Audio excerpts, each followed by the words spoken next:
গতকালকে এক নেতা এইটা জানিয়েছে যে 15 বছর তো কোরআনের অনুষ্ঠানে অনুমতি লাগতো, আমরা যদি আসতে পারি অনুমতি দেব না। তা আপনি এ কথা বলবেন আমরা জানি, তো কিছুদিন পরে বলতে পারলেন না, আগেই বলে দিলে মানুষ তো সব চিনি ফেলবে। এই জন্য আমার মনে হয় আপনি ভুল করে ফেলেছেন। আপনি আস্তাগফিরুল্লাহ বা তওবা করে নেবেন, থুক্কু এরকম কিছু দিয়ে অন্তত ফিরে আসবেন যে না, এটা এখন আমি বলবো না, কিছুদিন পরে বলবো। মানুষকে আল্লাহ সম্মান দিয়েছেন, সেই মানুষের উপরে যারা জুলুম করে তারা আল্লাহর কেসের আসামি। পুলিশের কাজে বাধা দেন, পুলিশ বাদী মামলা হবে। আর যারা মানুষ হয়ে মানুষের উপরে জুলুম করে তারা আল্লাহ বাদী মামলার আসামি। আল্লাহ কিন্তু ইয়াসলিমুন আল মুসলিমুনা দেননি, যে মুসলমানদের উপরে যারা জুলুম করে ইয়াসলিমুন আর নাস দিয়েছেন। বলেন তো হিন্দু কি মানুষ না? আরো আসতে বলেন। এই যে বাইরের দেশের যে সমস্ত আন্তর্জাতিক রিপোর্ট গুলো আছে, ভয়েস অফ আমেরিকা এবং মাইক্রোসফট, সব খ্রিস্টানরা ইহুদিরা এরা চালায়। এরা রিপোর্ট দিচ্ছে সারা বিশ্বের 257টা দেশের ভেতরে সবচাইতে নিরাপদে সাম্প্রদায়িক সম্প্রীতি নিয়ে বাস করছে বাংলাদেশের মানুষ। অথচ এই 54 বছর মিথ্যাচার করে বিশ্বের মোড়লদের কাছে আমাদেরকে অনেকেই কালার করার চেষ্টা করেছে। তারা এতদিন মানুষকে শুনিয়েছে বাংলাদেশে সংখ্যালঘু নির্যাতন হয়, এটা ডাহা মিথ্যা কথা।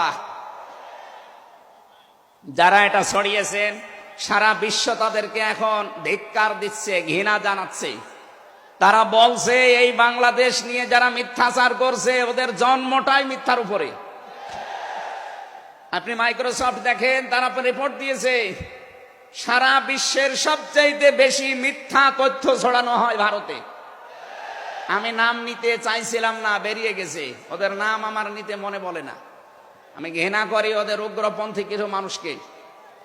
হিন্দু ভাইরা আমাদের শত্রু না, কিছু উগ্র আছে যারা জঙ্গি, ওরা এই নামটা মুসলমানদেরকে দিয়েছে। অথচ সবচাইতে বড় জঙ্গি এই উগ্র হিন্দুরা।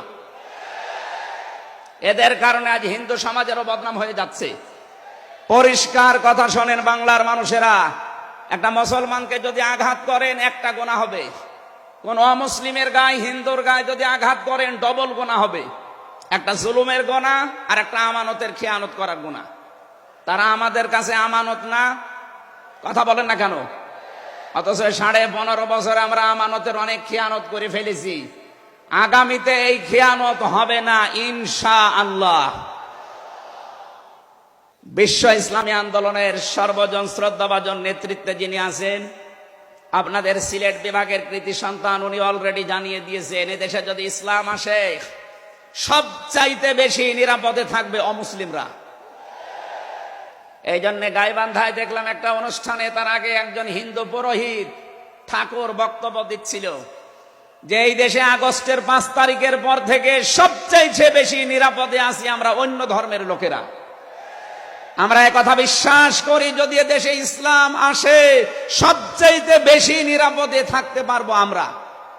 এই জন্য তারাও মনে প্রাণে ইসলাম এদেশে কায়েম হোক এটা চাচ্ছে। বলেন আলহামদুলিল্লাহ। এই জন্য হিন্দুরা আমাদের শত্রু না। আল্লাহ বলেন যারা মানুষ হয়ে মানুষের উপরে জুলুম করে, অত্যাচার করে, এরা আমি আল্লাহর মামলার আসামি।